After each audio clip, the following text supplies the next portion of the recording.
Every vote counts. This is the focus group. Listen, laugh, and learn. You have to drill that target audience. It's the focus group with Tim Bennett and John Nash. Until they are consuming your product, not because they love it, but because they can't escape. We're all business. Drill, baby, no more pussyfooting around. Except when we're not.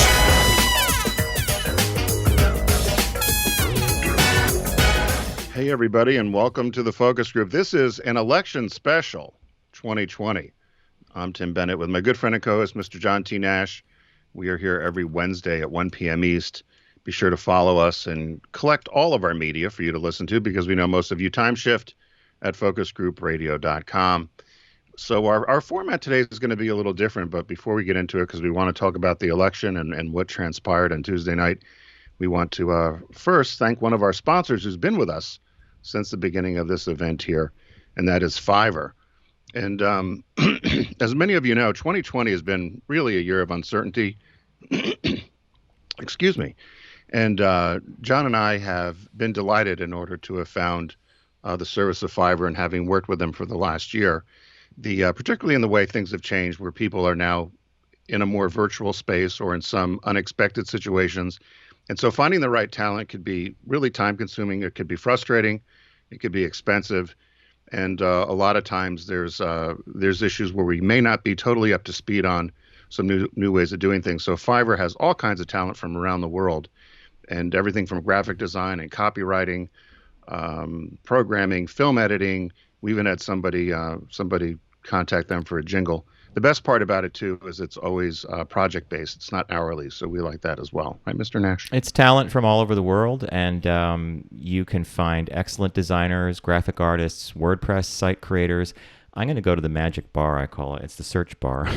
The magic bar? And I'm going to put in a jingle. I'm putting in jingle. Let's see what comes up. And there you go. I'll write a jingle for you. And this is exactly what Tim was talking about. You can find almost every service on here. It really solves a lot of your problems for finding freelance talent. We've used it ourselves. We use it at least once or twice a month for a variety of things, from having a silhouette created in Adobe Illustrator all the way up to having client logos turned into files that can be given to a machine that stitches them into clothing. I mean, you can even find someone that knows how to do that. And a lot of you have actually written to us at letters@focusgroupradio.com about your positive experiences with Fiverr. And we would love to hear more because we like putting people in touch with services that really can help them out. So, what, John? Before you go further, I'm thinking, why haven't we got a jingle for the show? The minute, every time jingle... I'm going to work on that. Yeah, every time jingle comes up, I always think we should really, I agree with you. I totally agree with you. So we want to encourage you to visit Fiverr, and it's Fiverr.com, and you'll receive 10% off your first order by using our code FOCUS. Find all the digital services you need in one place at Fiverr.com. That's Fiverr.com. Use the code FOCUS, and you'll get 10% off your first order. And again, if you've had a great experience with them, and we've heard from a lot of you, and you have, drop us a line at letters@focusgroupradio.com and let us know how your experience went. Maybe we'll profile it on the show. I think that would be kind of fun. So last time, Fiverr.com. If it's your first order, receive 10% off. And you can tell them that Tim and John sent you. So there you go. That's great. So, John, I stayed up until 3 a.m. I didn't realize it. I'd gone up to bed and I had the TV on. I think you'd hear in my voice. I don't know. I all of a sudden realized it was 3 a.m. We still did not know who the leader of the free world was going to be. But it was a shock to a number of people, I think, that there was lots of polling that was wrong, where people had thought that it may have been, I don't want to use the word landslide, but there was lots of polling that said it would be an easier win, I would guess, for Biden than maybe we thought, or at least not as much of a nail biter. And it reminded me of 2016 when you and I were going into our studio in New York, and the studio was right next to, or you and I had gone to the TikTok diner and happened to be there crossing at the same time that the Clinton motorcade was coming. For her concession speech. Clinton, right, Hillary Clinton was coming to give her concession speech. And you and I just remember sitting there shocked right? Yeah, We so just sat there shocked. it's funny that it's 4 years ago, and Tim's right. The TikTok diner here in New York is part of it's on the corner of 8th Avenue and 34th Street, and it's part of a hotel. And she actually came to the hotel. The motorcade came in because that's where they set up for her concession speech. And we were, to be blatantly honest, I mean, we were shell shocked that I think President Trump was surprised that he won himself. I mean, and it was such a blowout thing. But at the time, and if we went back to that show and we played you clips from it, you would hear me and Tim say things like, he's a businessman, he's a New Yorker, it could be interesting, it could be different, it could be fun. I think we'll have to revisit those adjectives and change our mind a bit. But here we are 4 years later, and we're not at the TikTok because of the event. We're both in different locations. And we're waiting on a number of states, right? 4 or 5 states that are still tabulating absentee ballots. The Biden campaign is feeling optimistic because the ones they're tabulating are all the mail-in votes, which in many of these states, there was a preponderance of Democrats voting by mail early. So there is a chance that he could pick off a couple of states that he has not, that didn't go in Hillary's direction before, and he could in fact win the White House.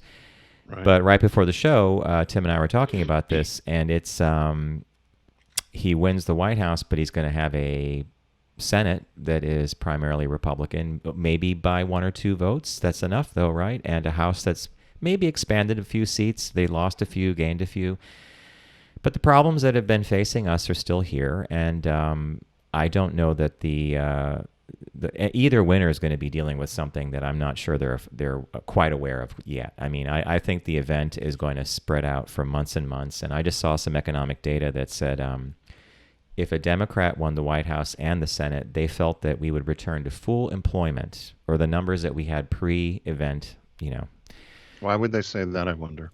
Massive because of, stimulus, mitigating stimulus, the virus, mitigating it, and getting people back to work, getting kids back in school. Then the next projection was Democrat White House, Republican Senate, and now they think that's going to it's going to take about 2023 before we get to employment levels that we had prior to the event, and Republican Senate, Republican White House, interestingly, was not returning to levels of employment we saw before the event until 2024 because they think they'll be very tepid about the economic stimulus packages they'll put forward to solve the problem because they don't even think there's a problem.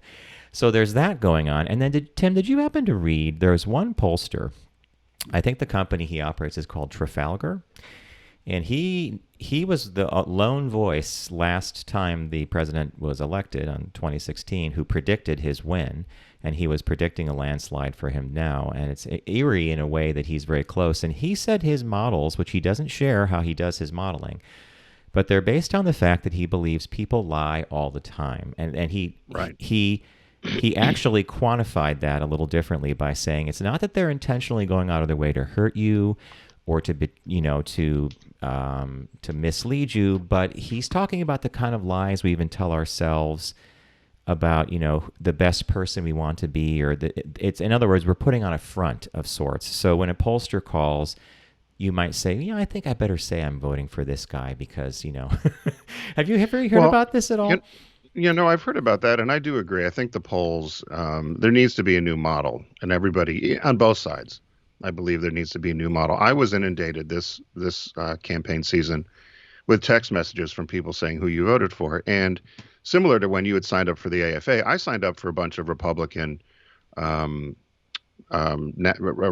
state parties. So I was getting texts from Georgia. I was getting texts from Texas and different places. And they would ask me who I was voting for as a Republican. So I said, I'm voting for Biden. Right. So I'm sure I'm not unlike a lot of other people that were trying to sway the thing to say, the Republicans are switching to Biden. And so it's, garbage in, garbage out. Right. So if a number of people are either not telling the truth about who they're voting for or ignored these text messages, you and I know from our years in marketing that, polls or research is really done it's done directionally. And the fact that you would take so much credence in the fact that he's going to win by 10 points. There were a number of people that said that's not going to happen in Florida. I talked to a good friend of ours in Georgia, and I said, it looks like they're talking about Biden's going to maybe win Georgia. She said, I doubt it. having lived there, she really felt that that wasn't going to be the case. Maybe he will, but or maybe Biden will win it. But my big issue is what you're going to, and that is the Senate, and the fact that people seem to be okay with Mitch McConnell and Lindsey Graham and the lack of managing and leading with what's going on with the event, the fact that there's not a belief in science. There's a whole bunch of other issues going on around the world that you and I talked about. I don't know if you know, do you know that we had just given some very high-powered and high sophisticated weaponry to India. Yeah, yeah, and they're using it in a border skirmish with China, With right? China, which is a huge deal. And we brought in something they call the Quad. We brought in Japan, Australia, it's India, and the U.S., and that's not talked about. Nope. What's going on in Belarus with what Putin's doing there is not talked about, and what that's going to have as implications for the Baltics and Eastern Europe and Ukraine. And there's so many things where we're just absent from the world stage. And my thought was, at least if a Biden administration came in, we would assert or at least be part of the world community again, and be able to have either influence or at least guidance or be part of the discussion. And right now, I don't think the country's part of the discussion, and I'm not sure it would be under 4 more years of the current president. And that's what scares me, because once again, I think all of us are a little bit surprised, because there's 65 million plus citizens in this country that seem to be okay with the way things were the last 4 years. Well, and to pick up from what you just said about the sheer number, wasn't this the highest vote count for a presidential election in recent memory? I think it's millions more than normal. Right. It's a friend of mine sent me a note this morning from upstate New York, and he said he told me how the local elections ran, and then he said, hey, he goes, we're off to the races. And he said, ultimately, I think Biden may pull this off, but he's going to be dealing with a very a powerful bloc over in the Senate. But I'm optimistic. We'll see. And, the thing that I keep running over in my mind is 4 years ago, after Hillary lost the election, all these pundits came out with the reasons why. It was hillbilly elegy. It was the left behind this. It was that. I'm not so sure you can say that now. I'm not, and I think the anger and the venom is not because of economic dislocation or snubbing your nose at the elites on the coasts. I think it's actually a very deep ingrained, I have my view of America and you have yours. And, it comes down to a couple other things. Today, we might want to even discuss this. I believe Amy Barrett will be on the court when she hears the Philadelphia versus the Christian Adoption Services Agency in Pennsylvania case, which a lot of people claim are going to have far-reaching effects on discrimination, Right. The whole thing. We'll see how that rolls. But, a couple of pundits have said, this is the exact problem. You have people who say we should solve these problems legislatively and not in the courts, vice versa, et cetera. So I don't think I think whatever the outcome is of these late-counted mail-in ballots and whoever wins, the problems are still there. I don't see them going away magically overnight. Maybe we're just going to hear a little bit less about them. And I do agree with you about our diminished presence on the world stage.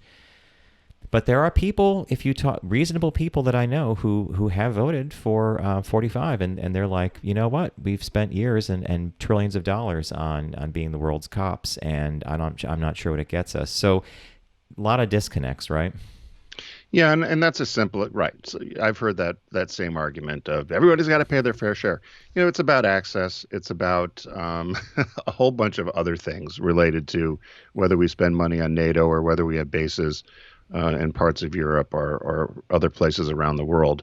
We all know that that's well beyond just simply I've got a military base here, right? I mean, there's so many other issues, whether they're economic or political, for reasons of having the influence we have.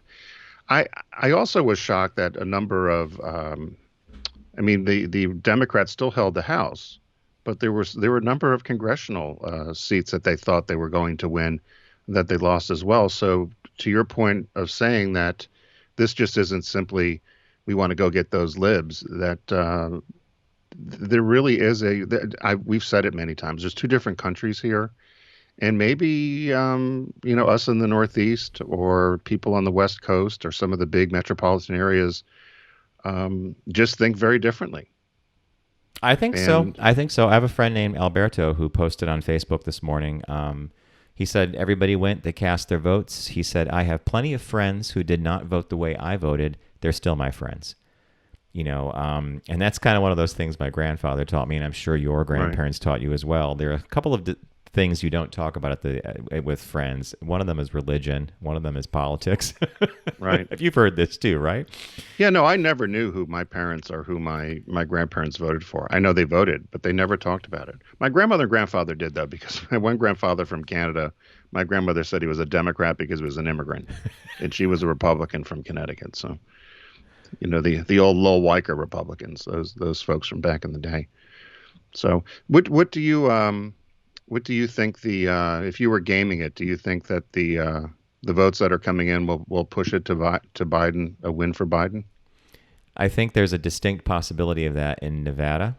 I think that Arizona was a surprise for the Democrats, and I think that he will hold his lead there. And I think he may pull off a squeaker in Wisconsin. And I just read that if those states fall that way, then he has the electoral votes needed for the White House.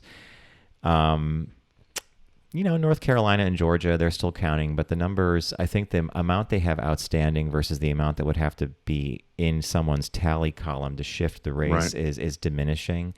I never held my breath about Georgia to begin with. I don't think you did either. And I don't think we even did that about North Carolina. But it's a changed country, changed electorate, and I think the event that we've all been living with for over 8 or 9 months now, that polarized things further, depending on where you lived, right? I mean, if you went out to Montana and you were required to wear a mask when you got out of your truck at a gas station and there's no one around, your experience of this whole thing is different than me being in a city or even upstate, or you being down in Delaware or in Philadelphia where you were following these guidelines, which some people thought were sensical, some didn't pay attention to. And I think that, events are going to overtake whoever's in that chair. And if we believe the scientists like I do, we're in for a couple of bad weeks coming up in terms of infections and deaths. And a lot of people who voted for 45 again, and you saw it on TV when they had like the suburban women from Philadelphia or something. One woman said very smartly, she sounded smart and reasonable. She said, I can't blame him for this. This is a microbe. It came over, it's doing its thing. The level that I would go to is I can't blame him for the fact that it's spread. It is a microbe, but I can blame the administration for their response to it.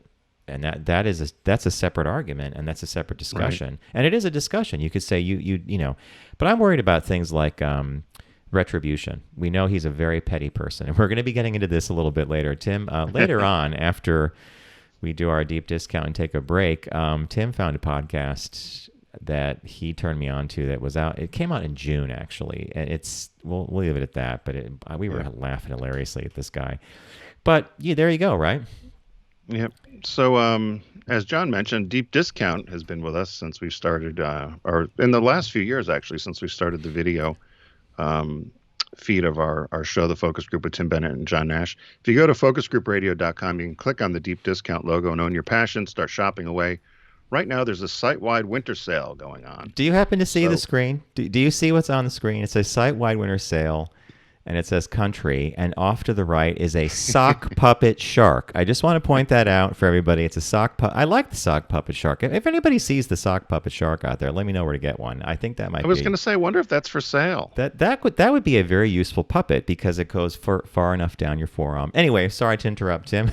No, I like that. I think that might be maybe we could do a focus group sock puppet Sharky the Shark. So so we picked a couple of items this week from the winter sale. John, do you want to tell us what your pick was? Well, my pick comes from one of our listeners, Chris C, I'll say, sent me a note about this film, said that it was not available for a while, but has reappeared. It's called Get Real.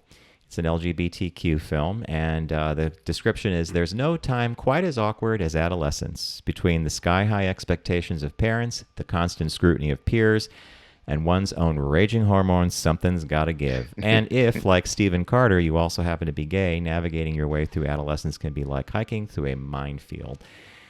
Ben Silverstone stars as Stephen Carter in this charming and compelling comedy that drew raves at the 1999 Sundance Film Festival. So, and it's a cinematic Valentine about coming of age and coming to terms with who you are. Get Real should not be missed.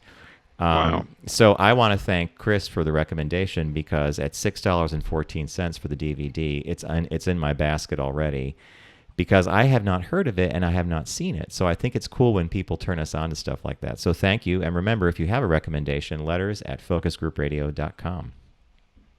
I got You Babe, which is the best of Sonny and Cher. It's a 10-disc set, and it actually was released last month in October. And it includes a number of the best of Sonny and Cher. So it includes the Sonny and Cher variety show. It includes the comedy hour. It includes the Cher show. And then some other of the variety shows that they had done together throughout the 70s. And when I look at this sort of stuff and I just see who they had on, we don't make TV like this anymore. You know, the guest, it says the comedy hour, the Sonny and Cher comedy hour featured guests such as Bette Midler, Lily Tomlin, Carol Burnett, Bob Hope, Flip Wilson, Steve Martin, Betty White, Elton John, the Jackson 5, Ike and Tina Turner, Wayne Newton, and many more. And I used to, it was must-watch TV at our house. I don't know if when you were growing up, you guys would watch the Sonny and Cher show on Sundays. Must watch as well. Yep, she always picked on him, and there was the back and forth. And when they got divorced, I remember being upset as a kid because I thought, oh, they're not going to be on anymore. But she did the show by herself, and then she did bring, they did back in '76 come back on again together. So you can get that at deep discount. It just came out to be a great gift to give somebody, 10-disc set, and it's under $50. It's a great pick, Tim, and I totally agree with you. The variety show. And you know what this reminds me of? You know, remember we were in Vegas years ago and we saw Donnie and Marie? Yep. And we thought it was the best show on the Strip because they know how to put on a show. Song and dance people, right? And I think when you got Sonny and Cher, they're song and dance people, plus the comedic sketches. Well, you had said they're performers. Yeah. You said they're performers. They know how to perform and they know how to entertain. And I think the funny thing about Donnie is when he ran across the tables, slapping our hands, the typical old Vegas thing that and essentially touched every single person there, right? Yeah. He gave everyone a high five. It was a lot of fun. It was. I just remember our sales guy Andrew at the time laughing and saying, "You know, he's in his late 40s," as he's doing all these things on stage. He's in his late 40s. Wow, he's in great shape. Hey, there's always a new release at deep discount, and this week is no exception. The new release is a movie that I'm kind of intrigued by. It's called Jimmy Carter, Rock and Roll President. So on the eve of the national election, it might be fun to go back in time and look at Jimmy Carter on stage with some rock and roll folks. And the description is, a nearly forgotten aspect of the Jimmy Carter presidency is how he became America's first chief executive to actively and earnestly embrace the soundtrack of the counterculture rock music. Archival footage from the diverse South Lawn concerts, I did not even know about this, thrown during the late 70s is complemented by contemporary interviews with Carter himself, as well as artists he'd personally come to know, including Bob Dylan, Willie Nelson, Greg Allman, Jimmy Buffett, Bono, Garth Brooks, and many more. Hour and a half is, by the way, that's Tim's magic number for a movie in terms of runtime. Sounds like it's perfect. And at $13.99, I think it's a must-have DVD to check out. I was unaware that he was that into to putting a stamp or to putting rock and roll out there, right? I was not either, and I know some people who have actually just watched this, and they said it's fantastic, and they said it's just a lot of fun, and it's relaxing, and it's a great time. I do know maybe we weren't paying attention because we were younger during the Carter administration, or there wasn't the access of all the media, the 24-hour news cycle. But I know the Bushes, the Obamas, the Clintons, but particularly the Obamas had lots of music within the White House, and they would celebrate all different genres of music. And so I was happy to see this, and I thought, Jimmy Carter and the Grateful Dead. I thought, that's interesting. I didn't know that would be one of his picks, but I did think it was a cool thing. But maybe it was just because we didn't have a lot of social media or a lot of access to other types of media to alert us of the fact that the Carters were doing this. So that's a great pick. I think it's a combination of a lot of that stuff because we were at an age where we weren't really paying attention. Anyhow, we were to other things, just not the presidency. So again, thanks to Deep Discount, go to focusgroupradio.com and click on the shark logo. I may get a shark puppet to bring Sharky back. Sock puppet, if you know where to get one. And some of our listeners know how to get these puppets. We've got some from them. Tim picked, his film was I Got You. Well, actually, it's a collection of 10 discs. I Got You, Babe, The Best of Sonny and Cher Show. My pick was Get Real, a recommendation from one of our listeners, Chris. Thank you for recommending it. And the release this week is the Jimmy Carter Rock and Roll President, which we think, and you just heard, is terrific. So we are going to take a quick break. And when we return, we've got a little bit of comedy mixed with a dose of reality from someone who worked with the president on The Apprentice and has some insights. So stay with us. We'll be right back.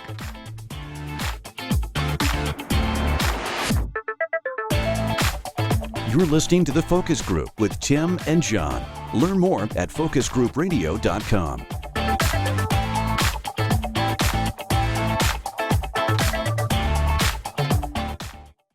Focus on the savvy side of 9 to 5 with The Focus Group. Been in business a week. I got more money than I know what to do with. Listen, laugh, and learn with Tim and John. Herrera Rocher. He is doing well.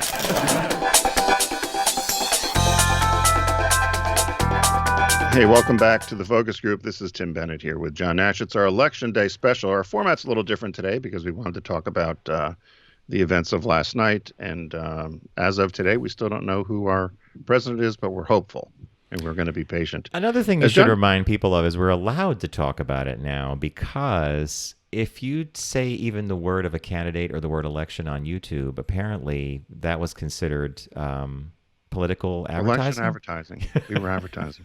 Yeah, no, it doesn't make sense, but you know, it's crazy considering the other things that you can find on social media and YouTube.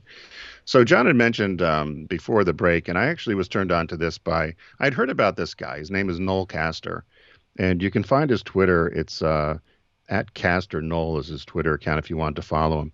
But a friend of ours, John, from high school, Marianne, actually sent this to me. Oh, it was Marianne who listened to this and turned you on to it. Okay. Well, she said, "Have you heard about this?" And I said I had, but I hadn't located the actual podcast. So he's a stand-up comedian. He worked for 6 years with Trump on The Apprentice. And what Noel's job was, generally, he called himself a talent wrangler.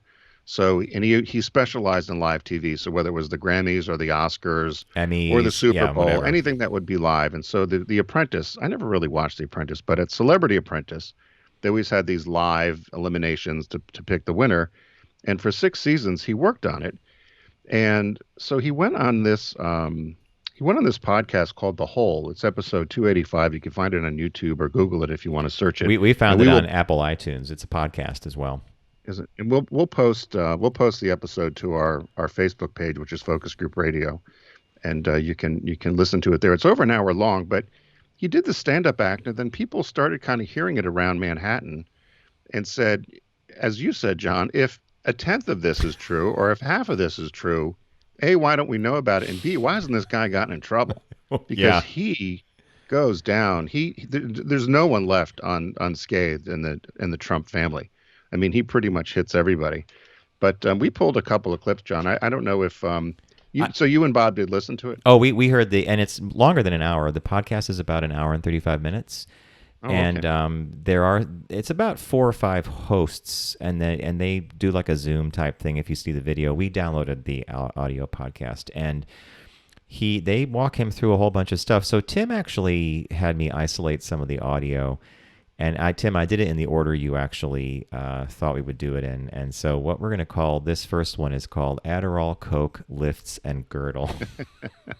Did you like that one? And so here's a clip from the show. So he's definitely dyslexic. He can't. 100%.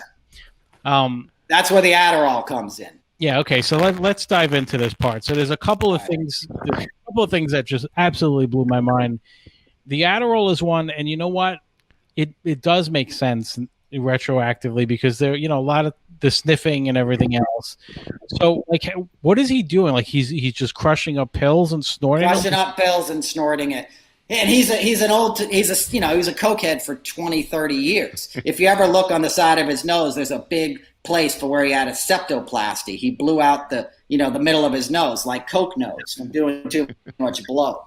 So cocaine, is his party time drug, but since the late 90s or whenever Adderall came on the scene around them, Adderall is his maintenance high. This is how I try to explain it to people. Like, he's still done coke. He would come to VH1 Fashion Rocks and do blow in the back of a limo with models. He did blow in nightclubs. Like, his blow stuff was no secret. But his day-to-day, when he has to read something, is Adderall. You saw him at West Point last weekend, right? Walking down the stairs. Yep. Couldn't even walk. Yeah. A ramp. And I'll tell you why that happens. And this is all firsthand experience from The Apprentice. He wears lifts. He's like 6 feet tall, so he wears 3-inch lifts. I knew it. That's why he's always like leaning forward. Right. And he wears a girdle. He has a plastic thing that they kind of strap him into because he's really fat. Okay. So the girdle and I'm telling you, the girdle and the lifts, you try walking down a ramp with that shit on. Yeah. Being 100 pounds overweight and high off your ass, Sounds like my grandma minus the drugs. Right. He asked for a golf cart once. He hates walking.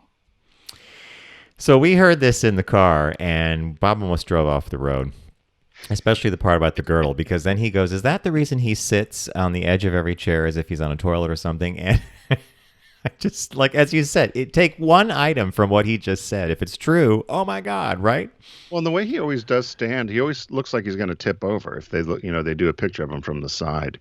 And so I thought the girdle thing and the Adderall, because everybody kept talking about him snorting, right? Yeah. And so what Noel says is that he would go nuts and then he would snort Adderall. And well, I think you might have another clip where he talks about he did the uppers and downers, right?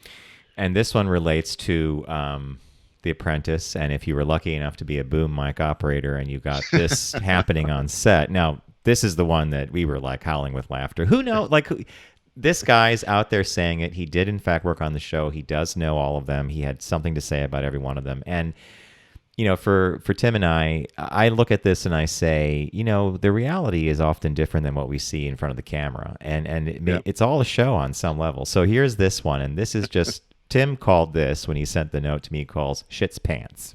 This is the Shit's Yeah, so he shits his pants, right? All the time. The nickname all the time. The nickname for The Apprentice, if you're a boom operator on that show, is the shit show. Because he'd shit himself publicly. Remember how I told you about the words like arbitrage? Yeah. So if he saw a word he didn't like and he couldn't pronounce, which is basically any 3-syllable word, he would freak out and he'd fly into a rage and then it would let loose. He doesn't. And you would hear it. He's profoundly incontinent, bro. I'm talking like a minute-long evacuation of his bowels. Cartoon character. Yeah, no, in full audio.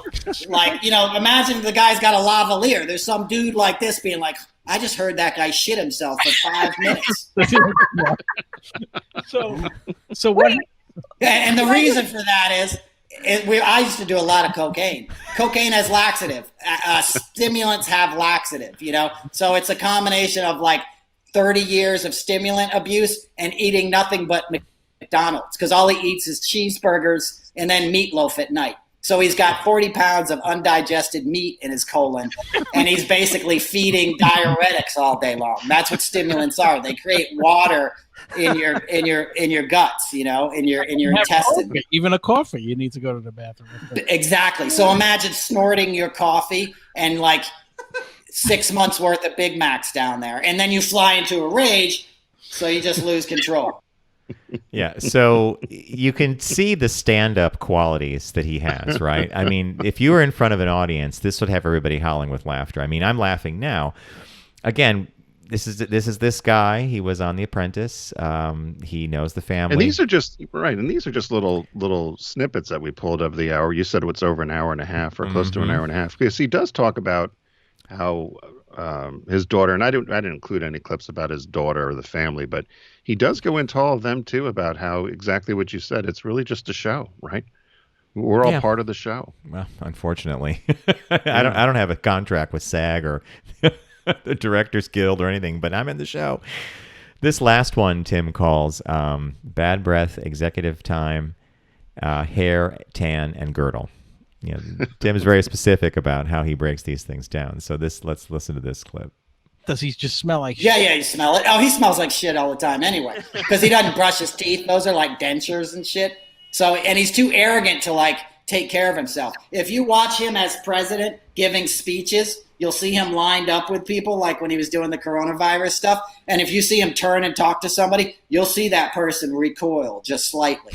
You know what I mean? You know when people have really bad breath and it like hits you in the face? Yeah, That's his breath is bad, dude. Wow.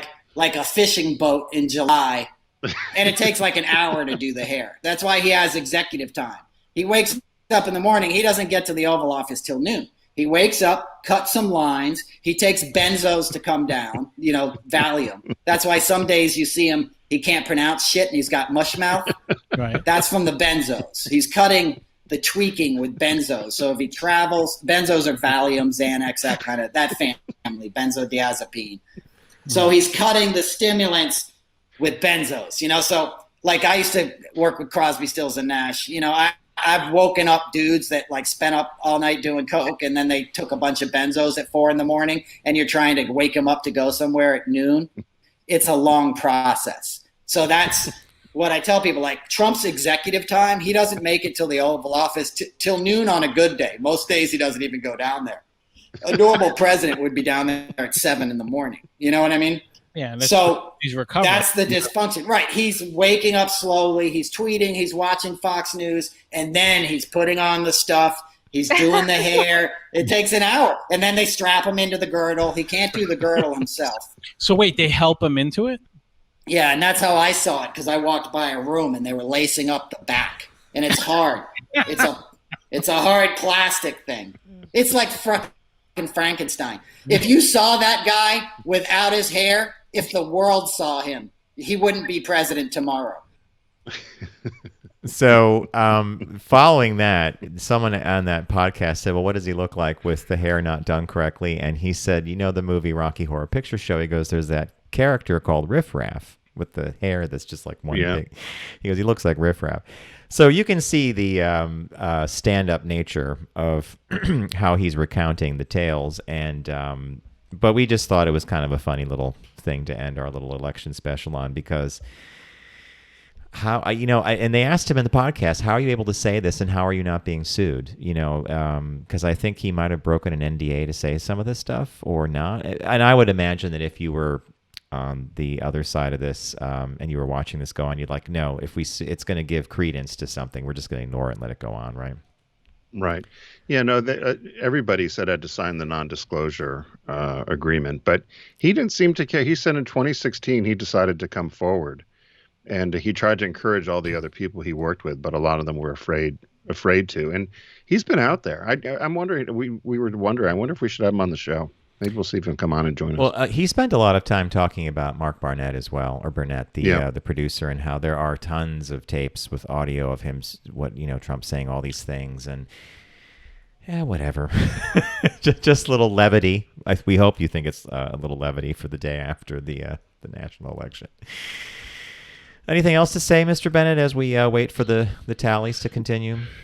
No, I think we'll all sit tight and wait for Pennsylvania, Wisconsin, and Michigan, Nevada, Georgia, North Carolina to finish counting, right? Are those the ones finishing? Yep. I think the big three, the Michigan, Wisconsin, and Pennsylvania, are really it comes down to that. And actually, if you paid attention, a year ago, they were saying it was going to come down to that as well. I just think that a lot of the polls had it wrong by getting everybody excited by the fact of the Dems might get Texas, they might get Florida, they might get Ohio, they might get Iowa. Remember all the... Yeah, and by the way, just to repeat something you said earlier in the show, which I always appreciate when you taught me this, research and polling, it's directional. It is not cast in stone. And I think if you're in that industry, there's going to be a bit of a reckoning, because you're going to have to look at that guy who was the outlier, the Trafalgar, whatever that organization was, who had pegged this a certain way by saying people, they're not lying, it's a white lie. But that's a very interesting human psychology thing that he tapped into, and he may be right. But do you believe the pollster or the weatherman? The pollster or the weatherman? And guess what? They're both 50-50, right? That's a great career, because it could rain. It maybe not, maybe it didn't. The wind blew the rain away, whatever. Partly sunny. Anyway, yeah. So Hey, we're going to sign off now. We want to thank you for joining us this day after the national election. Keep your eyes on the final tallies. We'll see who sits in the White House eventually when all the dust settles, and we know it's a process that takes some time. We want to thank our friends at Deep Discount for being a partner of ours here on the show today. It's the site-wide sale. Lots of stuff to choose. Tim went with a Sonny and Cher 10-disc set. Remember that great show? I went with a movie that a friend recommended, a listener. Let me just make sure I got the name right. And it's called Get Real. It hasn't been on DVD for a long time, but it's an LGBTQ film that came out in '99. And the release this week is Jimmy Carter, Rock and Roll President, which I think is a fun one. So everybody, we're going to go back to our, we have two things. We say, don't text and drive, arrive alive, and mask up and stay healthy. So we'll see you in the new week.